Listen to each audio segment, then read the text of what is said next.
এবছর শিবরাত্রি ছিল 15 তারিখ এবং 16 তারিখ। আমি কিন্তু ওই 15 তারিখটাই বেছে নিয়েছিলাম। তাই জন্য শনিবারে সংযম করেছিলাম, মানে 14 তারিখ সংযম করে 15 তারিখ কিন্তু শিবরাত্রি পালন করেছিলাম। তো দেখো, আমি কিন্তু সকাল সকাল উঠে সংসারের সমস্ত কাজ কমপ্লিট করে দুপুরে কিন্তু আমার ঠাকুর ঘরে চলে এসেছি পুজো দিতে। হাতে দেখো একটা ডাবও আছে, ডাবটা কেটে ছাড়িয়ে সবে আনলাম।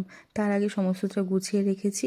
আর দেখো, একটা কমণ্ডলীর মধ্যে দুধ এবং ডাবের জল, ঘি, মধু, দই এই সমস্ত কিছু দিয়ে দিয়েছি।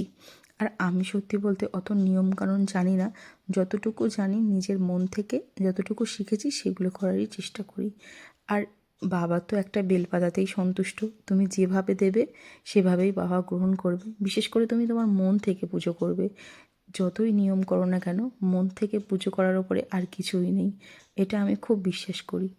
তো দেখো, আমি কিন্তু বাবাকে প্রথমে ওই পঞ্চামৃত বানিয়েছি সেটা দিয়ে প্রথমে স্নান করিয়ে নিচ্ছি।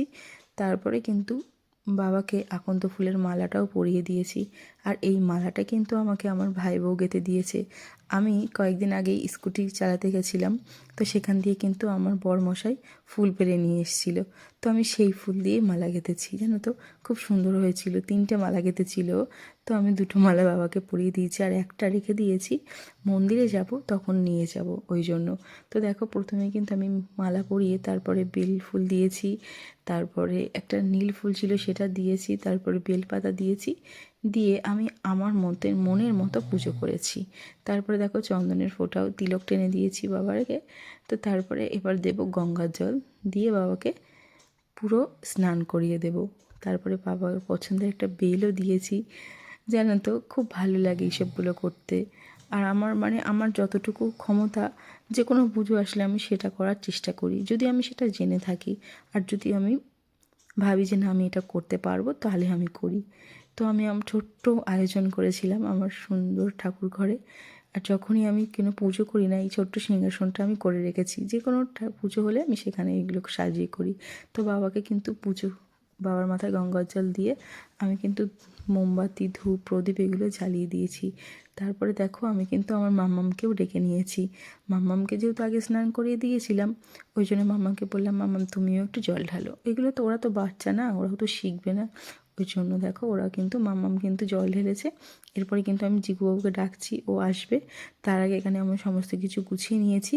আর বিকালের দিকে, মানে যখন আর কি চতুর্দশী লাগবে, তখন কিন্তু আমি মন্দিরে যাব।